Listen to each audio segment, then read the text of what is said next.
Sa gitna ng taimtim na pagdiriwang ng kapistahan ng Epipanya o Araw ng Tatlong Hari, nanawagan si Bishop Jose Colin Bagaforo DD sa mga mananampalataya na gawing taon ng pagbabalik loob, panibagong simula at mas malalim na pananampalataya sa Diyos ang 2026.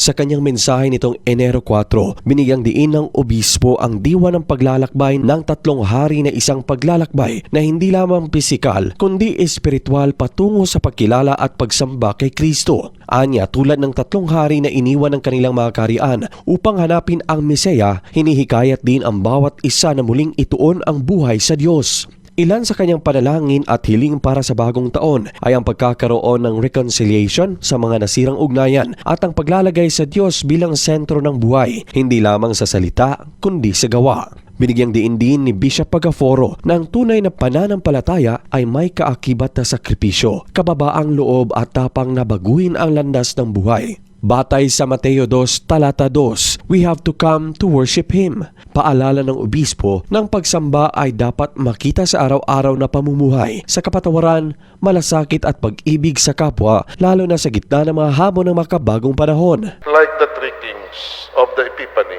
may we return home by another way. May we change our life and be renewed and be transformed by the star of Bethlehem and ready to give up our pleasures, our comfort, because our priority is no other than to find Jesus in our life. Sa pagharap sa 2026, umaasa ang simbahan na ang mensaheng ito ng Epipanya ay magsisilbing liwanag at gabay sa bawat pamilya at komunidad, isang paanyaya na muling hanapin, kilalanin at sambahin ang Diyos sa pagharap sa bagong taon.